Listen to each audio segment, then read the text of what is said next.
What's going on, guys? Welcome back to another tying video. So my trip to North Carolina this year, it was fun, but it wasn't exciting. Caught some fish, but the bite was painfully slow. With that being said, I was able to catch some bass. I got my first crappie on the fly, and I caught some brim. But there was zero topwater bite. Early morning, late in the evening, nothing at top water. Everything was subsurface, and it was really deep. And this is the fly here that I caught just about everything on. Just a small bait fish imitation. It's supposed to be a white bass fly, but I picked up that crappie. I caught several largemouth and some brim. All on this fly. I fished this fly for several days, but the fishing was slow enough where I couldn't even film it. It would have been painful to watch. So again, another really simple fly. I got a size 8 hook. This is a Mustad 3906, which I think they have a new number now. And let's see, I got medium bead chain on that. Thread is Vivus 140 in black. And we're gonna get to tying. So first step, obviously tie in your bead chain. We've all seen how to do that, so I just went ahead and done it off camera to save some time. And now we're gonna take our,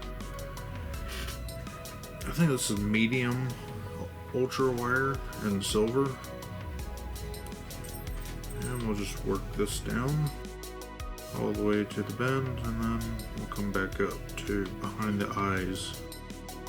Get my hackle pliers. Majority of the time fishing this fly, they would hit it on the fall, just letting it fall for a few seconds, and then very slow short strips working it back in. All you're gonna do with the wire is make open spiral wraps going forward,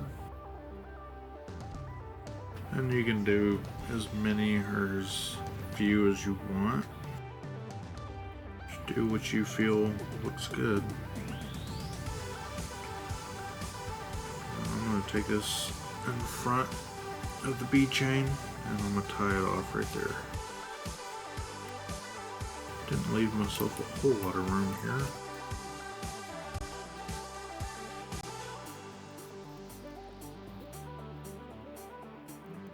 Alright, something that is good to do on this fly, because usually when they take it,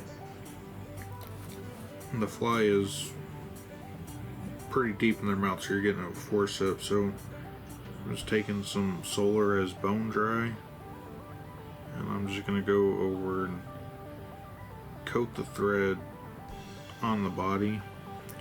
And you don't have to build the body up at all, because you could if you wanted to, but you just want to protect that thread when you're grabbing it with forceps.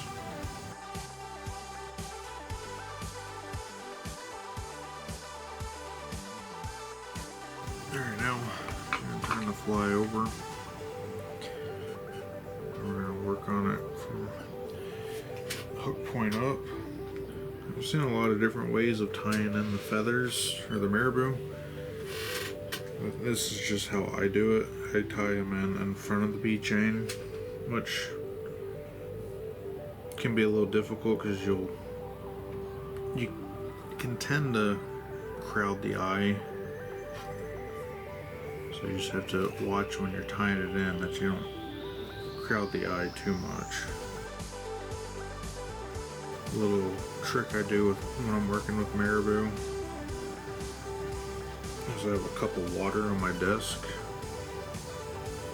and I'll dip the feather in it a few times just where I can get all the fibers to lay straight so that I can measure it. So I can't pinch the marabou and get it measured how I want. So we're going to start with the chartreuse, and you just want to go back past the bend of the hook just a little bit.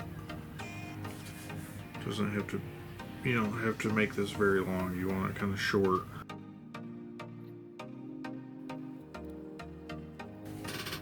Before I finish tying that off, I want to get that cut out. So like I said, I put my bead chain a little close to the eye, which isn't a big deal. I'll go back and I'll burn it out later.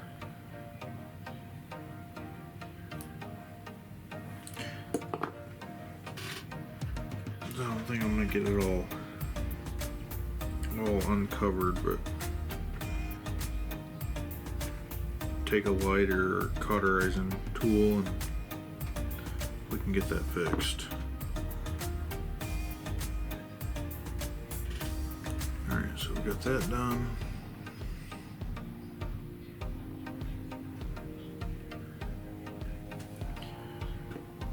And now we're going to go in with a black feather, or black marabou. Same thing, take my marabou, I'm going to dip it in water, run it through my fingers a few times.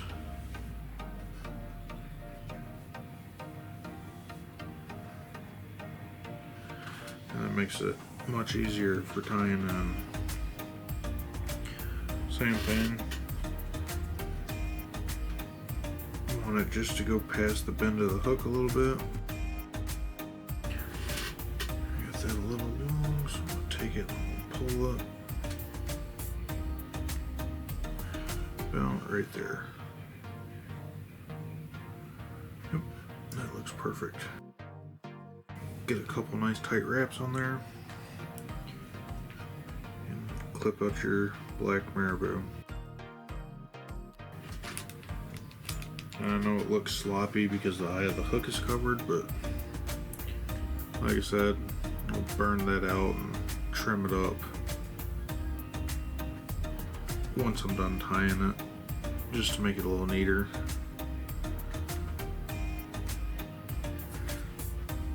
Now for the last step, we're going to come in with some Flashabou, and you could use crystal flash or whatever flash you prefer. I like this limp Flashabou for this. I think it looks pretty good. I'm just going to tie it right on the side with the marabou. It's easier for me to tie it a little long and then just come back and trim it to length.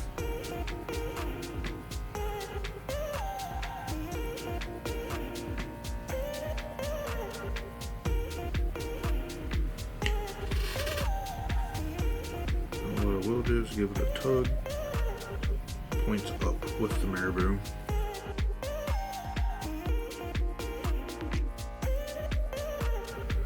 Same thing on this side.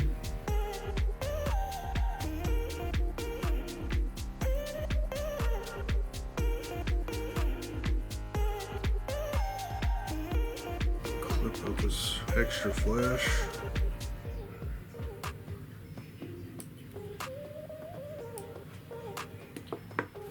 And we'll go ahead and whip finish because that is a done fly.